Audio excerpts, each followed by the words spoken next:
कभी सोचा है कि हमारी दुनिया में हर चीज एक दूसरे से कैसे जुड़ी हुई है? मतलब एक छोटे से कीड़े से लेकर आसमान में चमकते सूरज तक, सब कुछ एक बहुत ही नाजुक से बैलेंस में बंधा हुआ है। तो आइए आज संबंधों के इसी दिलचस्प चेन को थोड़ा करीब से समझते हैं। और इस पूरे सिस्टम को, इस पूरे तंत्र को चलाने की ताकत, वो एनर्जी आती कहाँ से है? सूरज से। यही वो ऊर्जा है जो इस विशाल, आपस में जुड़े हुए सिस्टम को पावर देती है, जिसका हम सब एक छोटा सा हिस्सा हैं। लेकिन कहानी तो यहां से बस शुरू हो रही है।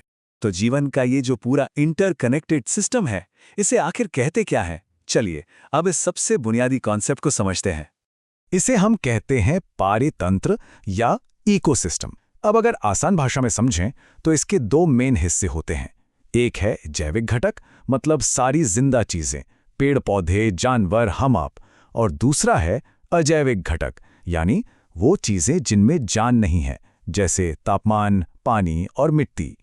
और हाँ, ये मत सोचिए कि पारितंत्र का मतलब सिर्फ बड़े बड़े जंगल या झीलें ही हैं।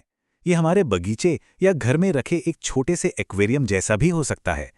हर जगह जीवन का एक छोटा सा सिस्टम काम कर रहा होता है। अच्छा, अब जब ये समझ आ गया है कि पारितंत्र क्या है, तो चलिए जरा इसके काम करने के तरीके को समझते हैं।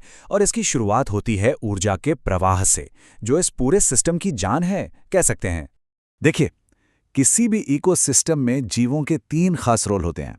सबसे पहले आते हैं उत्पादक, यानी हरे पौधे, जो सूरज की रोशनी से खाना बनाते हैं। फिर आते हैं उपभोक्ता, जो इन उत्पादकों को खाकर एनर्जी लेते हैं। और आखिर में आते हैं अब घटक। ये एक तरह से सिस्टम के सफाई कर्मचारी हैं, जो मरे हुए जीवों को वापस मिट्टी में मिला देते हैं। मतलब सब कुछ रिसाइकल। एनर्जी का ये जो फ्लो है, ये लेवल्स में होता है। इसे एक पिरामिड की तरह समझिए। सबसे नीचे बेस में है उत्पादक, मतलब पौधे। उन्हें खाने वाले हैं प्राथमिक उपभोक्ता, यानी शाकाहारी जानवर।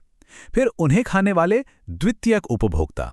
और पिरामिड के टॉप पर हैं शीर्ष मांसाहारी। लेकिन अब आती है सबसे हैरान करने वाली बात। एक लेवल से दूसरे लेवल तक पता है कितनी एनर्जी पहुंचती है? सिर्फ 10%। जी हां, आपने सही सुना, सिर्फ 10%। अब सवाल ये है कि बाकी 90% एनर्जी जाती कहाँ है? वो ज्यादातर गर्मी के रूप में पर्यावरण में खो जाती है। और यही वजह है कि फूड चेन्स ज्यादा लंबी नहीं होती। आमतौर पर बस 3 या 4 लेवल की ही होती हैं, क्योंकि उसके बाद ऊपर तक पहुंचने के लिए एनर्जी ही नहीं बचती। ये सोचने वाली बात है ना। अगर एनर्जी के साथ साथ कुछ ऐसी चीजें भी ऊपर जाने लगें जो नहीं जानी चाहिए, तो फिर क्या होगा? चलिए देखते हैं। और यहीं से कहानी में एक खतरनाक मोड़ आता है, जिसे कहते हैं जैवावर्धन। ये तब होता है जब इकोसिस्टम में कुछ ऐसे हानिकारक पदार्थ आ जाते हैं जो नष्ट नहीं होते और फूड चेन में लगातार ऊपर की ओर बढ़ते जाते हैं। ये सब शुरू कैसे होता है? अक्सर हमारी खेती बाड़ी से। कीटनाशक जैसे जो केमिकल्स हम इस्तेमाल करते हैं, वो पानी और मिट्टी में मिल जाते हैं। और दिक्कत ये है कि ये आसानी से खत्म नहीं होते, सालों साल पर्यावरण में बने रहते हैं। और यहाँ पर हमारे लिए सबसे बड़ी चिंता की बात यह है कि जैसे जैसे ये जहरीले केमिकल्स फूड चेन में ऊपर जाते हैं, उनकी मात्रा, या कहें कि उनका कॉन्सेंट्रेशन बढ़ता जाता है। और क्योंकि इंसान ज़्यादातर फूड चेन्स में टॉप पर होते हैं, इन खतरनाक केमिकल्स की सबसे ज़्यादा मात्रा हमारे ही शरीर में जमा हो जाती है। चलिए अब पारितंत्र के अंदर के इस खतरे से थोड़ा ऊपर उठते हैं और बात करते हैं हमारे ग्रह के वायुमंडल को लेकर एक बहुत बड़े खतरे की, और उस खतरे से बचाने वाले हमारे सुरक्षा कवच की, यानी ओजोन लेयर की। देखिए, हम जिस ऑक्सीजन में सांस लेते हैं वो है O2, जिसमें ऑक्सीजन के 2 परमाणु होते हैं। लेकिन ओजोन है O3, जिसमें ऑक्सीजन के 3 परमाणु होते हैं। और ये जमीन पर तो एक जहरीली गैस है, लेकिन वायुमंडल में ऊपर ये हमारे लिए किसी वरदान से कम नहीं।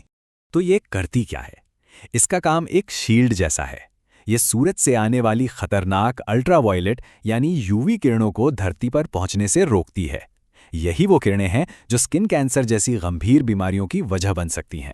तो हुआ ये कि 1980 के दशक में वैज्ञानिकों ने देखा कि ये सुरक्षा कवच पतला हो रहा है। इसकी वजह थे क्लोरोफ्लोरोकार्बन यानी CFCs, जो फ्रिज और AC जैसी चीज़ों में इस्तेमाल होते थे।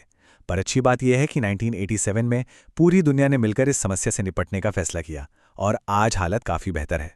चलिए अब आसमान से उतरकर वापस अपनी रोजमर्रा की जिंदगी पर आते हैं और बात करते हैं उस कचरे की जो हम रोज पैदा करते हैं। हमारे घर से जो कचरा निकलता है उसे मोटे तौर पर हम 2 हिस्सों में बांट सकते हैं। पहला है जैव निम्नीकरणीय, जैसे सब्जियों के छिलके या कागज जो अपने आप गलकर मिट्टी में मिल जाता है, और दूसरा है अजैव निम्नीकरणीय, जैसे प्लास्टिक, कांच, जो सैकड़ों सालों तक वैसे का वैसा ही पड़ा रहता है। और सच तो ये है कि हमारी आज की लाइफस्टाइल, जिसमें हर चीज पैक होकर आती है, हर चीज यूज एंड थ्रो है, उसने इस अजैव निम्नीकरणीय कचरे की समस्या को एक विकराल रूप दे दिया है। तो आखिर में सारी बात घूम फिरकर एक ही सवाल पर आ जाती है, अगर पर्यावरण वाकई में संबंधों की एक अटूट चेन है, तो इस चेन में हमारी जो कड़ी है उसका असर क्या पड़ रहा है?